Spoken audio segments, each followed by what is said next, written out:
Well, it's hard to think small with a big view.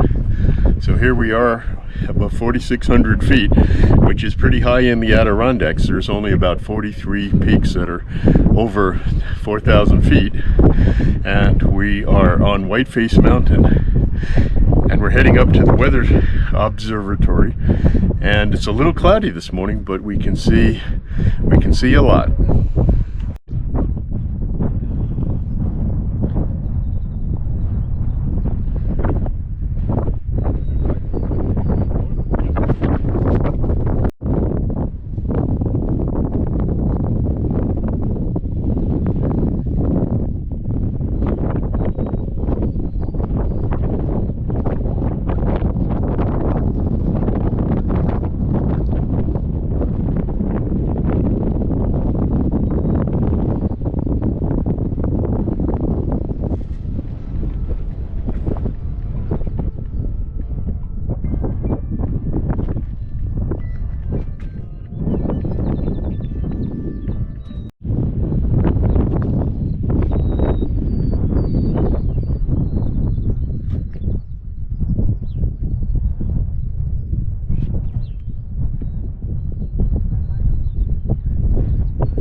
Mountaintops that's higher than 4,000 feet and one of the highest mountains and the only high mountain, high peak that's accessible with a road that was created by a group of Conservation Corps individuals funded by initiatives to make this accessible. There's a weather station up here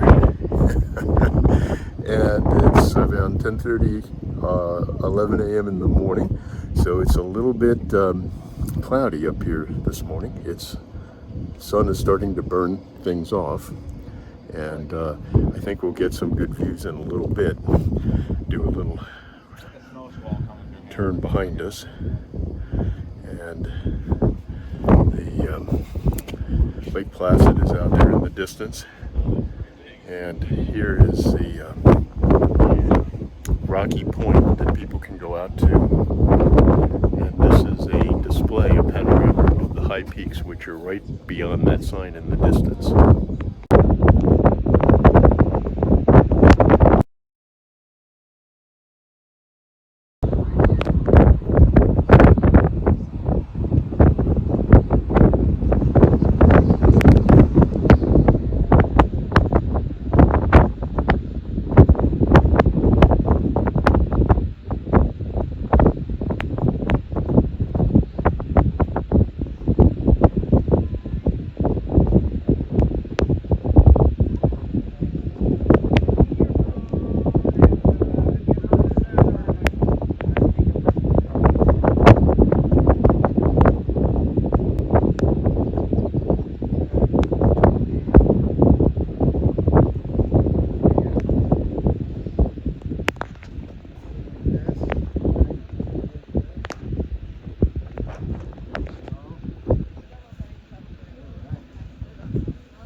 So we're up on Whiteface Mountain overlooking Lake Placid, and our next journey is to go to Little Whiteface Mountain and do the ski lift.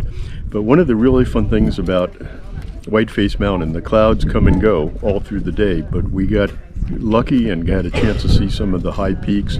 Mount Marcy, I got a glimpse of it from the top at the weather station. A lot of metamorphic rock here. We haven't seen anything sedimentary. Most of it appears to be anorthosite, a lot of it with very large inch-size garnet crystals, lots of birds, and lots of wind.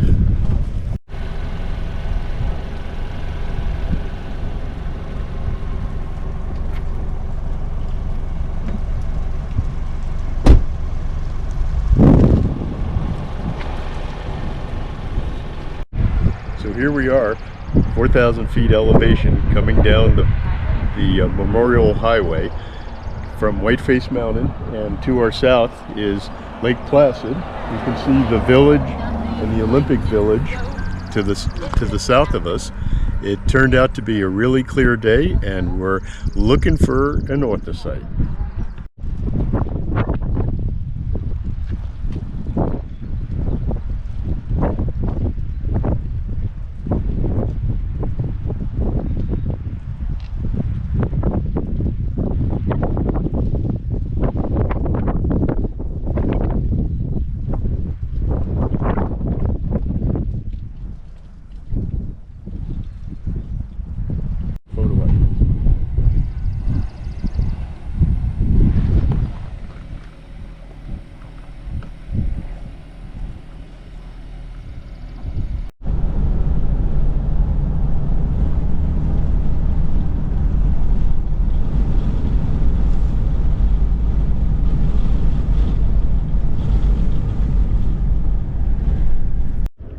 At 4,000 feet on the road up to Whiteface Mountain, there's no better place to talk about the ups and downs of the Adirondacks.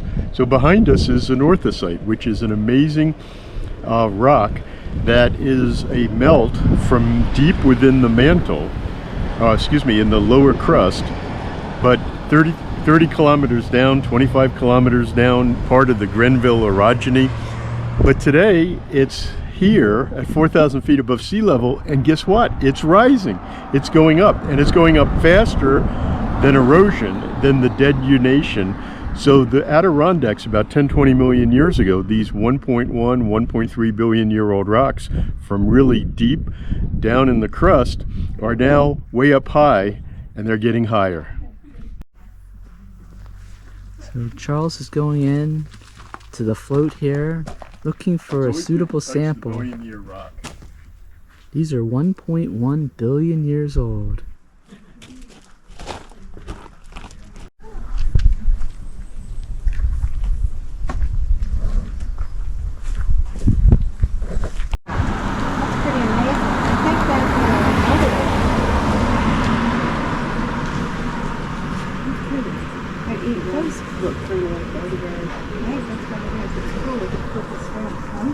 Elderberry in our yard, but the berries are almost black.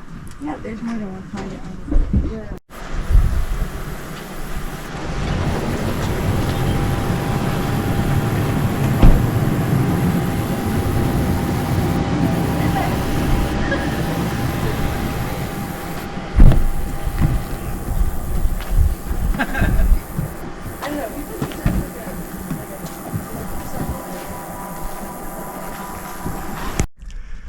So we're looking at meta-igneous rock, and right here we're looking at a very coarsely crystalline.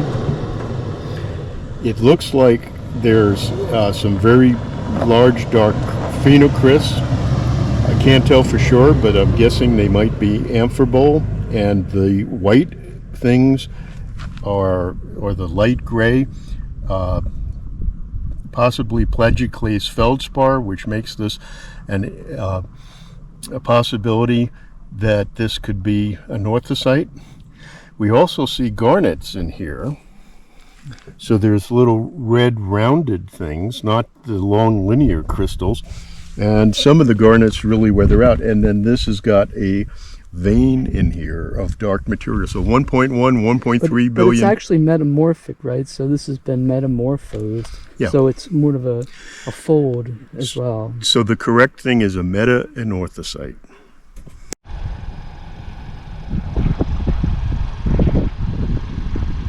think this is anorthosite. Okay, I'm getting a photo of a garnet. There you go. There's a garnet.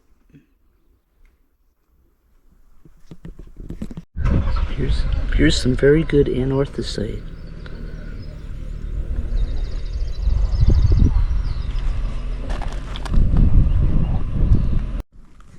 Here we are at Whiteface Mountain in the Adirondacks of upstate New York.